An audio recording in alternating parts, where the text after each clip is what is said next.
الحمد لله رب العالمين والصلاة والسلام على سيد الأنبياء والمرسلين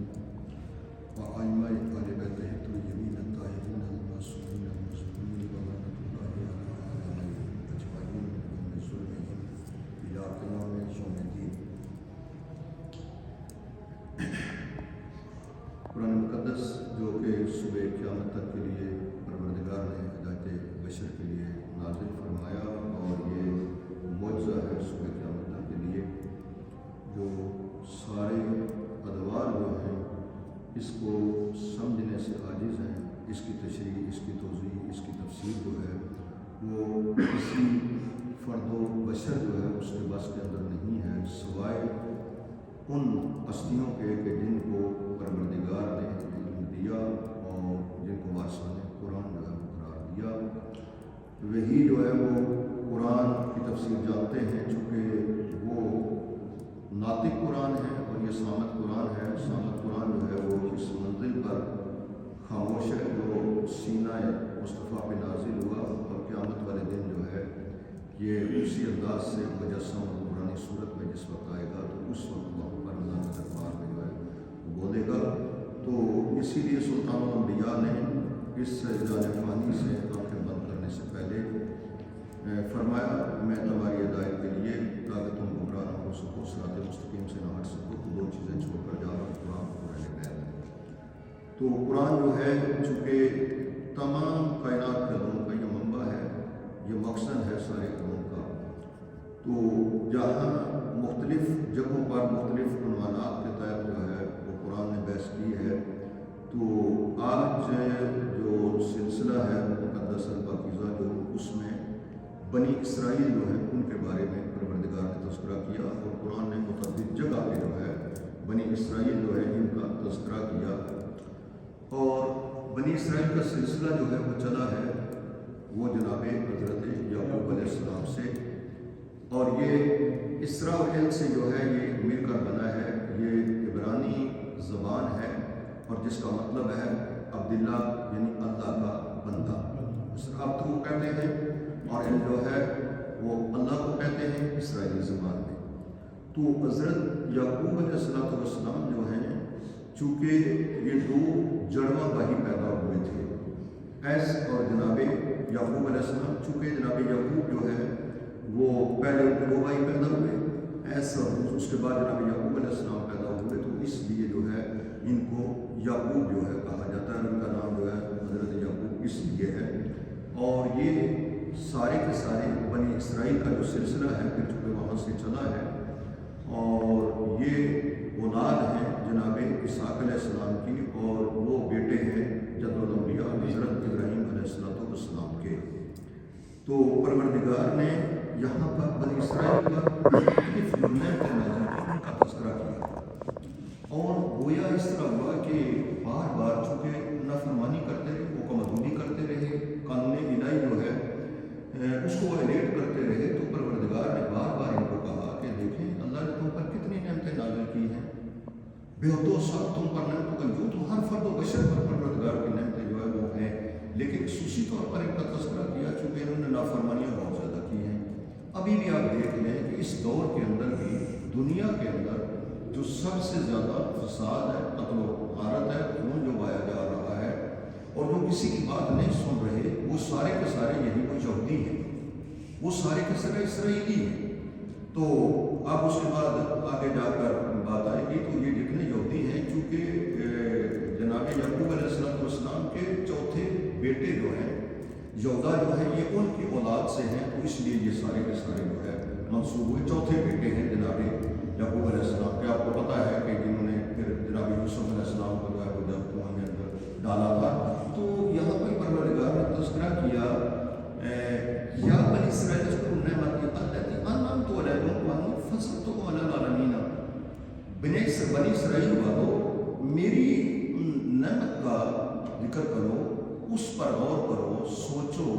کہ جو میں نے تم پر نازل کی ہے وہ تمہیں دی ہے. اور پھر پروردگار نے یہاں پر آغاز میں جس وقت بنی اسرائیل کا تذکرہ کیا، پھر آگے مختلف مرائل پہ بات آئے گی، مختلف قرآن کے آیات مبارکہ کے اندر آئے گی، سورہ مبارکہ کے اندر آئے گی. تو میں نے تمہیں عالمین پر فضیلت یعنی کسی قوم خطے علاقے کے اندر نہیں. دیکھیں یہ بہت بڑا اعزاز ہوتا ہے کسی کے لیے کہ ہم نے آپ کو جو ہے وہ اتنی زیادہ فضیلتیں دی ہیں. یہاں پر فضیلتوں کا تعلق آپ دیکھیں کہ رب کیا ہے؟ رب العالمین. رسول کیا ہے؟ رسول العالمین ہے. تمام کائنات کے رحمت للعالمین بن کر تشریف لائے. اور یہاں بنی اسرائیل کا جس وقت پروردگار نے تذکرہ کیا انعمت علیکم وانی فضلتکم علی العالمین، ہم نے فضیلت دیا عالمین پر، آپ کو فضیلت دی. یعنی بعض چیزیں ایسی ہوئی ہیں کہ جو باقی انبیاء کی امتوں کے اندر نہیں ہوئی ہیں، جو فقط انہی کو جو ہے پروردگار نے عطا کی ہے.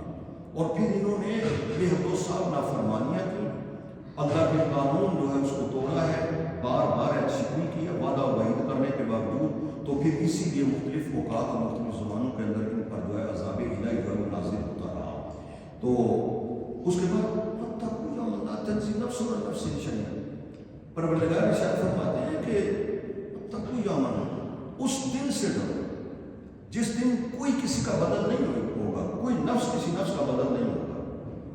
یعنی جس دن ماں باپ جو ہے وہ پناہ مانگ رہے ہوں گے اپنی اولاد سے، باہی سے پناہ مانگ رہا ہوگا، بیوی اپنے خامن سے پناہ مانگ رہی ہوگی. یعنی قرآن کی اگر اس انداز سے تشریح و توضیح کی جائے کہ آیات قرآن جس وقت جس انداز سے نازل ہوئی ہیں تو قرآن خود اس کی تشریح اور توضیح کرتا ہے، یا پھر فرامین آئمہ جو ہے اس کو کرتا ہے جو وارثان قرآن ہیں. تو پروردگار نے یعنی اس آخری منزل کے بارے میں بتا دیا کہ دیکھو میں نے تم پر اتنی نعمتیں نازل کی ہیں اور اس کے بعد تمہیں عالمین پر فضیلت دی ہے. اگر کچھ نہ ہوتا تو یہی نعمت کیا تھوڑی تھی کہ میں نے تمہیں عالمین پر فضیلت دی ہے، یعنی باقی اقوام پر، باقی ملل پر جو ہے تمہیں فضیلت دی ہے. تو تم جو ہے ایسا نہ کرو، بچو اس دن سے. واتقوا یوما لا تجزی نفس عن نفس، کوئی کسی کا بدل نہیں ہوگا، کوئی کسی کی جگہ پر آ کر ہاتھ نہیں رکھے گا. یہاں ہم رشتے میں فوراً پہنچ جاتے ہیں، ناطے میں فوراً پہنچ جاتے ہیں، کوئی ہمدردی کا اظہار کر لیتے ہیں، کوئی زبانی بات کر لیتے ہیں، کوئی مالی طور پر فرض کریں اس کی مدد کر دیتے ہیں، اخلاقی طور پر مدد کر دیتے ہیں. لیکن وہاں پر تو ایک ایسا عالم ہوگا کہ جہاں پر ہر بندہ اپنی ایک ایک نیکی کو تلاش کرتا ہوا پھر رہا ہوگا. تو اس دن کے لیے یہ ساری جو تیاری کی جا رہی ہے، اصل میں جو عاقبت کی ہے یا آخرت کی ساری تیاری کی جا رہی ہے. کوئی نفس کسی نفس کا بدلہ نہیں ہوگا، کوئی آ کر یعنی اس کا فدیہ نہیں بن سکے گا، کوئی کسی کے لیے قربانی نہیں دے کر ولا یقبل منہا شفاعۃ، اور نہ ہی کسی کی سفارش وہاں پر مانی جائے گی. اب یہاں پر یہ شفاعت جو ہے یہ یہاں سے مراد یہ نہیں ہے کہ اس کی کلی طور پر نفی کر دی گئی ہے. یعنی جو بھی نافرمان ہوگا، کہ جو بھی رادہ درگاہ ہوگا تو جو اس طرح کی نافرمانیاں کر کے آئے گا تو کسی کی کوئی بات اس کے بارے میں قبول نہیں کی جائے گی. ورنہ یہ شفاعت سے یہاں وہ نفی نہیں کر دی گئی ہے کہ شفاعت چونکہ سلطان الانبیاء کریں گے. یہ 14 ہستیاں جو ہے یہ چونکہ شافی روز جزا ہے، پروردگار نے ان کو شافی بنایا. تو وہ جب اس منزل پر بات آئے گی تو وہاں پر انشاءاللہ کوشش کی جائے گی تفصیل کے ساتھ اس پر گفتگو کی جا سکے. وَلَا يَأْخُذُ مِنْهُ عَدْلٌ وَلَا هُمْ يُنصَرُونَ، اور کوئی کسی سے دوسرے کا معاوضہ نہیں دیا جائے. دوسرے سے معاوضہ سے کیا مراد ہے کہ لوگ کہیں گے یہ میرے مال لے لے رہے تو اس کو ذرا چھوڑ دیں. ہم دنیا میں تو ہم یہ کر دیتے ہیں، بندہ پکڑا گیا کچھ ہوا ہم کہتے ہیں کہ یہ لے لیں، مہربانی کریں تو اس کی جان چھوڑ دیں، کمپرومائز کر لیں. وہاں پر تو اللہ کے دربار میں ایسا کوئی نہیں ہوگا، نہ وہاں پر کسی سے کوئی معاوضہ وصول کیا جائے گا کسی کے بدلے میں. یعنی جو وہ کر کے جائے گا اس کو جواب دہ ہونا پڑے گا. بنی اسرائیل والوں یہ ذرا سوچ کر اللہ کے دربار میں آنا. تو وَلَا يُقْبَلُ مِنْهُ شَفَاعَةٌ وَلَا يُؤْخَذُ مِنْهُ عَدْلٌ وَلَا هُمْ يُنصَرُونَ، اور نہ ان کو وہاں پر مدد کی جائے گی. اب اس کے بعد جو ہے اگلا مرحلہ آیا ہوا اِذْ نَجَّيْنَاكُم مِّنْ آلِ فِرْعَوْنَ يَسُومُونَكُمْ سُوءَ الْعَذَابِ وَيُذَبِّحُونَ أَبْنَاءَكُمْ وَيَسْتَحْيُونَ نِسَاءَكُمْ. اب پروردگار نے تذکرہ کیا بنی اسرائیل والوں، کیا تمہارے لیے اگر ایک بات کا تم اگر غور کرو تو یہ تھوڑی بڑی بات ہے کہ پروردگار نے تم کو جس وقت اس سے نجات دی کہ تم ایک ایسے دردناک عذاب کے اندر گرفتار تھے کہ جس وقت فرعون نے حکم دے دیا، فرعون جو ہے اس نے حکم دے دیا کہ کہا کہ اس طرح ہے کہ جب فرعون نے، چونکہ مختلف فرعون کسی فرد کا نام نہیں ہے، کسی ذات کا نام نہیں ہے، چونکہ ایک بادشاہ کا لقب ہے.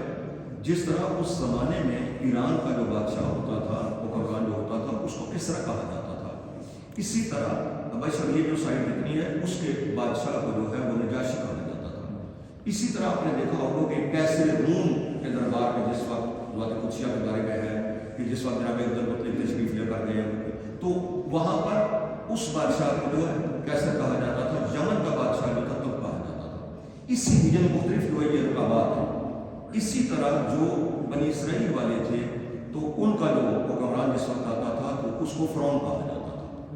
یعنی اس زمانے کا جو فرعون تھا مذہب ریان اس کا نام تھا، جس دور میں جناب موسیٰ علیہ السلام کا نبوت کا دور آیا۔ تو اب اس زمانے میں یہ ہوا کہ اس نے دیکھا کہ اچانک خواب کے اندر ہے فرعون، اور اس نے دیکھا کہ یہ بیت المقدس والی سائڈ سے ایک آگ اٹھی ہے، اور جو آگ اٹھی ہے تو وہ چلتے چلتے اس مندر پر پہنچی کہ بنی اسرائیل والے جتنے تھے ان سب کے گھروں کو اس نے جلا دیا۔ اب جس وقت اس نے یہ خواب دیکھا بیدار ہو گیا، بڑا اٹھا ہے، جس وقت گھبرا کے اٹھا ہے، اس کے ماتھے پہ پسینہ ہے، گھبرایا ہوا ہے کہ سارے بنی اسرائیل والوں کے گھر ملے، کفی جتنے ان سب کے گھر بچ گئے ہیں، وہ خواب میں دیکھ رہا تھا۔ اب جب بیدار ہوا تو اس کے بعد جب سورج طلوع ہوا تو دن کی روشنی میں اس نے کیا کیا کہ نجومیوں کو بلایا، جادوگروں کو بلایا، 10 شناسوں کو بلایا، وہ مختلف لوگ جن پر گویا وہ انحصار کر سکتا تھا، جس پر اعتماد تھا، ان کو بلا کر کہا بھی دیکھو رات کو میں نے اس طرح کا خواب دیکھا ہے۔ اب جو نجومی تھے، اب جو اس وقت وہ جاننے والے تھے، نجوم کا استادوں کا جاننے والے تھے، 10 شناس تھے یا باقی جادوگر تھے، تو انہوں نے اس خواب کی تعبیر یہ بیان کی، کہا کہ ایک بچہ پیدا ہوگا اور وہ تیرے سارے اقتدار کو تہس نہس کر کے رکھ دے گا، تیرے سارے اقتدار کو برباد کر کے رکھ دے گا۔ اب فرعون ہے، فرعون کے بارے میں اسی قرآن نے کہا کہ وہ یہ دعویٰ کر رہا ہے کہ میں تمہارا سب سے بڑا رب ہوں، اب وہ تمہارے اقتدار کو تہس نہس کر کے رکھ دے گا، برباد کر کے رکھ دے گا، تیرا اقتدار ختم ہو جائے گا، تجھے وہ مار دے گا۔ جس وقت یہ انہوں نے کی تو فوری طور پر گھبرایا، پریشان ہو گیا۔ پریشان جب ہوا تو فوری طور پر اس نے کہا کہ کیا بچہ پیدا ہو چکا ہے؟ ایک بچہ پیدا ہوگا؟ کہا نہیں، ہم نے کہا بچہ پیدا ہوگا۔ اب دیکھیے فرعونیت کیا ہے، یہ انسان اس دنیا کے اندر جس وقت آتا ہے یوں تو مخصوص بحث ہو رہی ہے، لیکن قرآن جو ہے عمومی سب کے لیے ہے کہ ہر دور کا وہ بندہ کسی جگہ پہ بھی، کسی قوم قبیلے کا بھی ہو سکتا ہے، کسی علاقے خطے کا بھی ہو سکتا ہے، یہ فرعونیت جس کے اندر آ جائے۔ کہا کیا وہ بچہ پیدا ہو گیا؟ کہا نہیں، بچہ پیدا نہیں ہوگا۔ کہا تو پھر میں اس کو پیدا ہی نہیں ہونے دوں گا، یعنی اب آپ دیکھیے کہ میں اس کو جب پیدا نہیں ہوا، ہو گیا ہو تو پھر اس کو تلاش کرنا ذرا مشکل ہوگا، لیکن جب پیدا نہیں ہوا تو میں اس کو دنیا میں نہیں آنے دوں گا۔ اس نے پھر دانیوں کی ڈیوٹی لگا دی کہ جاؤ جا کر چیک کرو ایک ایک گھر کا دروازہ کھٹکھٹا کر اب عذاب کی ذرا کیفیت دیکھیے کہ کیا بن گئی ہے۔ ذرا اپنے ماشاءاللہ اپنے اذان بہت بلند ہیں، دل کو بلند کر کے سوچئے گا کہ اس نے کیا کیا کہ دانیاں مقرر کر دی کہ جو بھی بچہ پیدا ہوتا تھا اس کو قتل کر دیا جاتا تھا، اور جو بچی پیدا ہوتی تھی اس کو زندہ چھوڑ دیا جاتا تھا۔ اب ایسے عالم میں کہ جب کہ بچے قتل ہو رہے ہیں، بچیاں زندہ چھوڑی جا رہی ہیں، آگے جو اولاد و نسل کا سلسلہ ہے وہ ختم ہو گیا ہے کہ ظاہر ہے کہ مرد ہوں گے تو اس کے بعد ان کی شادیاں ہوں گی، تو اگلے خاندان جو ہے وہ بنے گے، قبیلے بنے گے۔ عذاب کی نوعیت ذرا دیکھیے کہ کیسی بن گئی ہے کہ بچے سے بات کر رہا ہے، بالکل نومولود بچے، جس ماں کی گود سے ایک بچہ اٹھتا ہے، اس کو اٹھایا جاتا ہے، اس کو ذبح کر دیا جاتا ہے، وہ گرما تمکدہ بن جاتا ہے۔ پھر اس کے بعد اس نے سب کو یعنی اس انداز سے جو ہے زمین کو خوار کرنے کی اپنے طور پر کوشش کی کہ میں پیدا نہیں ہونے دوں گا، میرے اقتدار کو دوام رہے گا۔ یہ ہر کرسی پہ بیٹھنے والے کے لیے ہوتا ہے، ہر شخص اقتدار کے لیے یہ ہوتا ہے، یہ خناس ذہن کے اندر سوار ہوتا ہے۔ تو اس کے بعد جس وقت ایسا ہوا تو ایک مرحلہ آ گیا کہ 70,000 بچوں کو جس وقت وہ فرعون جو تھا وہ قتل کرا چکا۔ اب 70,000 بچے قتل ہو گئے جس وقت، بچیاں زندہ ہیں۔ اب آگے شادی کا سلسلہ نہیں چل رہا، اور اس کے بعد وہ کیا کرتا تھا کہ بچیوں کو جو ہے وہ اپنے گھروں کے اندر نوکرانیاں رکھ لیتے تھے، اور پھر ان کے بعد وہ بچیاں ساری ان کے گھروں کے اندر خدمت سر انجام دیتی تھیں، یعنی ڈبل ٹرپل گویا عذاب ہو رہا ہے اس طرح کا۔ بچے ذبح ہو رہے ہیں، بچیاں زندہ رہ رہی ہیں، بچیوں کو پھر نوکرانیاں بنا رہے ہیں، پھر اپنے گھروں کے اندر کنیزیں بنا کر رکھ رہے ہیں۔ تو ایسی کیفیت میں پھر کچھ لوگوں نے جا کر اس کو کہا کہ ایسا کریں کہ یہ بالکل ختم ہو گئے، ہماری خدمت سر انجام دینے والے لوگ کو نہیں رہے۔ اس نے پھر حکم جاری کیا کہ کہا کہ ایسا کریں کہ 1 سال میں جو ہے بچے پیدا ہونے دیے جائیں، اور 1 سال میں جو ہے ان کو ذبح کر دیا جائے، یعنی دوسرا فرمان فرعون نے جاری کیا۔ تو جب اس وقت یہ فرعون نے جاری کیا تو اس کے بعد یہ کیا کہ حضرت ہارون جو ہے وہ اس سال میں پیدا ہوئے کہ جس سال جو ہے اس نے مستثنا قرار دیا تھا کہ اس سال قتل نہیں کیا جائے گا، اور حضرت موسیٰ اس سال میں پیدا ہوئے کہ جس سال قتل کا حکم تھا کہ بچے اٹھا اٹھا کر جو قتل کر دیے جاتے تھے۔ اب اس کے بعد جس وقت وہ مرد آیا تو ماؤں نے کیا کیا کہ بچوں کے لیے مولا واقع سرکار امام حسن عسکری علیہ السلام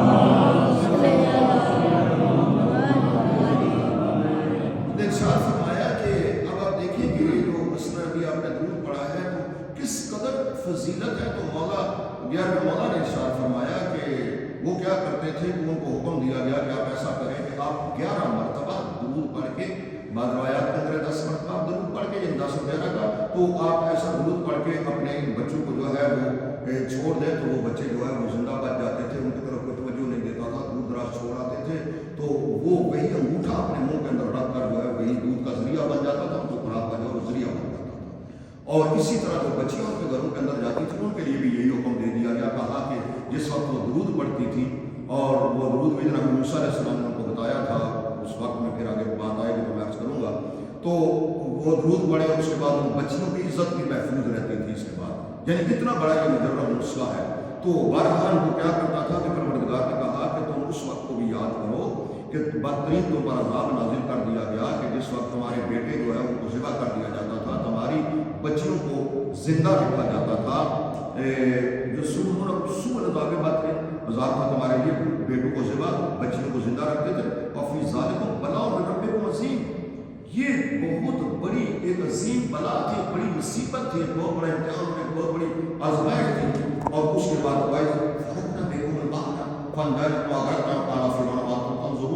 پھر اس کے بعد پروردگار نے دیکھیں یہاں کیوں عالمین پر فضیلت دی، پہلا یہ کہ ذبح کرنے کے باوجود جو ہے وہ سارے کے سارے ان کو بچیوں کو زندہ چھوڑ کر بھی عذاب نازل ہوا، سب کچھ ہوا، تو اس کے باوجود تمہاری نسلیں تو چلتی رہی، نسلیں تو تمہاری ختم نہیں ہوئی ہیں۔ پھر اگلا مرحلہ آیا کہ جس وقت جناب موسیٰ علیہ السلام جس وقت پیدا ہوئے تھے، تو جس وقت جناب موسیٰ کو اس صندوق کے اندر بند کر کے جناب موسیٰ کی والدہ گرامی نے جو ہے وہ چھوڑا تھا پانی کے اندر، تو دریائے نیل کے اندر جس وقت چھوڑا تھا، تو دریائے نیل کے چونکہ اندر جو ہے اس کا غیر بنا تھا، اس کی بنیاد جو تھی اس پانی کے اندر سے اٹھائی گئی تھی، تو جناب موسیٰ علیہ السلام کی والدہ گرامی کو پروردگار نے وہی کر کے کہا کہ آپ ایسا کریں کہ بچے کو صندوق میں بند کر دیں، اور بند کرنے کے بعد جو ہے اس کو پانی کے حوالے کر دیں۔ وہ بڑھئی وہ مستری جس نے وہ صندوق بنایا تھا، اب اس نے کیا کیا کہ فوری طور پر صندوق بنانے کے بعد کہا کہ اس کے اندر سوراخ چھوڑ دیے جائے تاکہ سانس لینے کا ذریعہ بن سکے، آکسیجن اندر جائے گی تو بچہ بچے گا۔ تو جیسے ہی اس نے بنایا تو اس کے بعد اس نے جا کر فوری طور پر دوڑتا ہوا کہ میں جا کر شکایت کروں، تو جیسے میں فرعون کے پاس انعام و اکرام ہوں، وہ غیر نکلتا تھا تو اس کی زبان بند ہو جاتی تھی، زبان اس کی بند ہو جاتی تھی، وہ بات نہیں کر پاتا تھا، پھر واپس آتا تھا، پھر جب دوڑتا تھا زبان مل جاتی تو پھر میں اس کو جا کر انعام و اکرام ہوں، پھر اس کی زبان بند ہو جاتی تھی، بلا کر وہ جو ہے وہ لاچار ہو گیا، مجبور ہو گیا، پریشان حال ہو گیا۔ تو جناب موسیٰ علیہ السلام کو اٹھا کر جو ہے وہ پانی کے حوالے کر دیا گیا، پانی کی لہریں کچھ نہیں ہیں، کبھی زندگی میں موقع ملا تو ذرا نیل دریا کو دیکھیے گا، تو پھر اس کے بعد اس کا پانی، اور ایک مرتبہ بندے کو خوف آتا ہے دیکھ کر، تو وہ پانی کے حوالے کر دیا، اور جناب موسیٰ علیہ السلام کی ہمشیرہ جو ہے وہ ساتھ ساتھ چلنا شروع ہو گئی کنارے پہ۔ اب جب چلنا شروع ہو گئی کنارے پہ تو جناب کلثوم جو تھی وہ چلنا شروع ہو گئی، چلتے چلتے کہ بھائی کا یہ وہ صندوق ہے کہاں جا رہا ہے، چلتے چلتے وہ جگہ آئی کہ جس وقت فرعون کا جو محل بنا ہوا تھا اس کے ساتھ اس وقت ٹکرایا، تو اس وقت جناب مسیح اور فرعون جو تھے وہ دیکھ رہے تھے دریا کے نظارے کو، اوپر جا کر بالا خانے کے اندر دریا کا پانی آ رہا ہے، اس کو دیکھ رہے تھے، دیر میں دیکھا کہ ایک صندوق جو ہے وہ آ رہا ہے۔ اب صندوق آ رہا ہے تو اتنی دیر میں جیسے ہی دیکھا تو وہ آ کر محل کے ساتھ ٹکرایا، اس پلر کے ساتھ، اب ٹکرایا تو فوری طور پر کہا اس کو نکالا جائے۔ اب جب نکالا تو جب کھولا اس کو تو اب دیکھیے کہ صندوق ہے، سوراخ ہے، پانی کے اندر ڈوب نہیں رہا ہے۔ اللہ تعالیٰ اپنے آدمی کو بچانا کس انداز سے چاہتا ہے، اللہ زندہ کس طرح رکھنا چاہتا ہے۔ تو اس کے بعد جس وقت کھولا گیا تو دیکھا کہ پھول سا چہرہ، ایک انتہائی عصمت جمیل چہرہ، نورانی چہرہ جو ہے، اب فوری طور پر اس نے کہا کہ یہ وہی بچہ ہے کہ جس کے بارے میں یہ پیشن ہوئی تھی کہ یہ آئے گا اور تیرا اقتدار چھین جائے گا۔ تو اس وقت دیکھیے فرعون کے گھر کے اندر جناب آسیہ کا کردار کتنا بڑا کردار، اپنے ایمان کو بیوی کس طرح چھپائے ہوئے ہے، یعنی وہ کیا ظلم کر رہا ہے، ان کی بیوی ہو کر، زوجہ ہو کر وہ کیا کر رہی ہے۔ اب یہ تفصیلات جو ہے یہاں بیان نہیں ہو سکتی، میں پھر عرض کروں گا کہ جناب آسیہ کی منزلت اور مقام جو ہے وہ کیا ہے، وہ قیامت والے دن کو کتنا بڑا انعام ملے گا، پروردگار ان کو انعام کیا دے گا۔ اب کیا ہوا کہ جیسے کھولا تو فوری طور پر فرعون نے یہ کہا یہ وہی بچہ ہے، اب کہا کہ نہیں یہ وہ بچہ نہیں ہے، کہا نہیں وہی بچہ ہے، اتنی دیر میں کہا کہ نہیں میں اس کو بھی قتل کرتا ہوں۔ اب جیسے ہی کہا نہیں بچہ یہ وہ نہیں ہے، اس کے بعد کیا کیا کہ جناب موسیٰ کو جس وقت اس نے اٹھایا، چونکہ فرعون جو تھا اس کی لمبی داڑھی تھی، جب لمبی داڑھی تھی تو جیسے اس دور میں بھی آپ دیکھتے ہیں تو فوری طور پر، اور معصوم کی یہ فطرت ہے، بچے کی یہ فطرت ہے کہ بچے کو جب آپ نے اٹھایا ہوا ہو تو بچہ کچھ چیز اپنے ہاتھ میں لے لیتا ہے، پھر وہ دیتا نہیں، چھوڑتا نہیں۔ بعض اوقات اگر بچہ ماں کے بالوں کو بھی ہاتھ ڈال دے تو آپ نے دیکھا کہ بال نکل آنے بچہ ہاتھ نہیں چھوڑے گا۔ تو اللہ نے اتنی قوت دی ہے اس بچے کے اندر۔ اب کیا ہوا کہ وہ جناب موسیٰ اللہ کے اولی نبی ہے، سارے شکر سارے کلمہ نبی ہے، تو انہوں نے کیا کیا کہ جیسے اس نے چہرہ نیچے کیا تو جناب موسیٰ نے اپنا ہاتھ اس کی داڑھی پہ ڈال دیا۔ اب جب داڑھی پہ ڈال دیا تو کھینچ لیا جناب موسیٰ نے اس کی داڑھی کو۔ اس نے کوشش کی ہاتھ چلانے کی، نہیں وہ ہاتھ جو ہے چھڑایا جا سکا، تو اس کا یہ جو جبڑا تھا نیچے والا یہ کھینچ کے نیچے آ گیا، یعنی اس کا پورا سسٹم ڈسٹارٹ ہو گیا۔ تو اب یعنی اگر یہ کہتے ہیں کہ اس کے الائنمنٹ آؤٹ ہو گئی ہے ساری کی ساری، دوسرا ہو گیا۔ اب اس نے کہا کہ یہ بچہ نہیں ہے، پھر بھی جب یہ آسان آگے بڑھ کر کہا یہ بچہ نہیں ہے، ایسا کرتے ہیں کہ امتحان نہیں دیتے ہیں۔ ایک طرف گلاب کے بہترین پھول، بڑے پھول لائے گئے، اور ایک طرف دہ بھی بن لائے گا، کہا کہ جیسی دونوں چیزیں ہیں، ایک برتن کے اندر، ایک ظرف کے اندر، ایک اس جگہ کے اندر جہاں پر انگارے رکھ دیے گئے، ان میں گلاب کا پھول رکھ دیے گئے۔ اب جناب موسیٰ کو چھوڑ دیا گیا۔ بچے کی فطرت یہ ہے کہ بچہ جب کوئی چیز فوراً ہاتھ میں اٹھاتا ہے تو اس کے بعد جناب وہ کھول کر منہ میں ڈالتا ہے۔ اب جناب موسیٰ علیہ السلام جیسے بڑے ہیں تو مفسرین نے لکھا کہ اس کے بعد جناب موسیٰ نے ہاتھ بڑھانا چاہا گلاب کے پھول کی طرف کہ میں پھول اٹھاؤں اور منہ میں ڈالوں۔ کتنی دیر میں جناب ابراہیم نے آ کر فوری طور پر جناب موسیٰ کا ہاتھ پکڑ کر جو فوراً انگار میں رکھا۔ اب جناب موسیٰ نے انگارہ بنایا جیسے اس کے بعد فوراً منہ میں رکھا۔ اب آپ نے دیکھا کہ جناب موسیٰ جد بیضہ کیا ہے؟ سفید رنگ۔ اب جناب موسیٰ جس وقت ہاتھ کھولتے تھے تو نور نکلتا تھا اس سے، یعنی پروردگار اس کو معجزہ قرار دے دیا کہ جہاں جناب موسیٰ کا ہاتھ جلا تھا تو جناب موسیٰ نے جس وقت انگارے اٹھائے اس کے بعد زبان میں لکنت ہو گئی تھی، چونکہ فوری طور پر زبان پہ ڈالا تو اس لیے مانگا تھا کہ جناب جس طرح یہ یہاں پر قرآن نے بھی جو کہا ہے تو کہ دو جناب موسیٰ نے بھی اپنا مددگار مانگا، اپنا وسیع مانگا، اسی طرح سلطان الانبیاء نے بھی اپنا وسیع اور مددگار جو ہے وہ مانگا ہے۔ ان کو جناب ہارون ملے ہیں اور سلطان الانبیاء کو مولا کائنات علی بن ابی طالب جو ہے وہ ملے ہیں۔ تو اب لکنت ہے تاکہ میری زبان میں لکنت ہے، میری زبان کے اندر گرا ہے کھول دے۔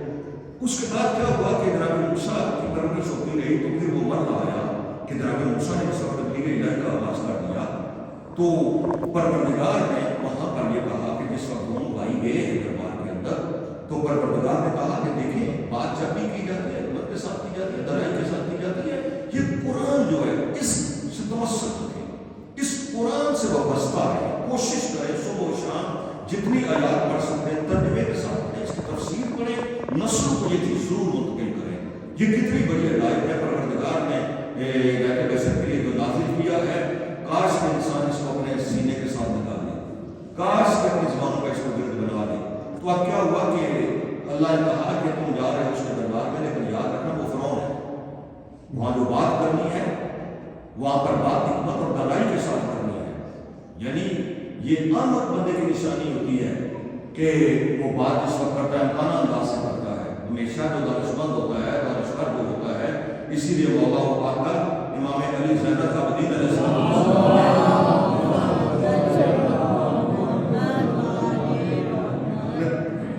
چلال وصیت کرتے ہوئے یہ کہا کہ یاد رکھنا کہ کبھی بھی ایسے بندے کے ساتھ کہ جو جھوٹا ہو اس پر تم اعتبار نہ کرنا، یعنی مولا نے بتائیے۔ اس کے بعد امام نے فرمایا کہ کبھی بھی ایسے بندے پر اعتبار نہ کریں جو احمق، یعنی وہ کیا کرے گا کہ جو احمق بندہ ہوگا وہ آپ کو بجائے فائدہ پہنچانے کے نقصان پہنچائے۔ تو جناب موسیٰ علیہ السلام اس وقت گئے ہیں تو کہا کہ وہاں پر جو بات کرنی ہے بڑی حکمت اور دلائی کے ساتھ کرنی ہے، وہاں پہ فرعون بیٹھا ہوا ہے۔ اس دفعہ فرعون کی طرف چلے جو تابوت ہو گیا ہے، مسرکش ہو گیا ہے، تو اب وہاں پر بھی جا کر یہ نہیں کہا کہ دیکھیں اللہ بھیج رہا ہے، اللہ کے نمائندے جا رہے ہیں اور حکمت الہیہ کے تحت جا رہے ہیں، وہاں بھی اللہ نے کہا گفتگو جو کرنی ہے حکمت اور دلائی کے ساتھ کرنی ہے۔ اسی لیے کہا جاتا ہے کہ جو بندہ عقلمند ہوتا ہے اس کی زبان اس طرح نہیں چل رہی ہوتی، اس کی زبان جو ہے اپنے مدتوں کے پیچھے ہوتی ہے، اور جب بھی بات کرتا ہے بڑی حکمت اور دلائی کے ساتھ کرتا ہے، اس کی بات میں بڑی چیزیں پوشیدہ ہوتی ہیں۔ تو اب جس وقت گئے ہیں تو اس کے بعد بارہ پہلے لگے وہ سب کچھ ہوا تو اسے کہا کیسے آتے، تو پھر وہ مر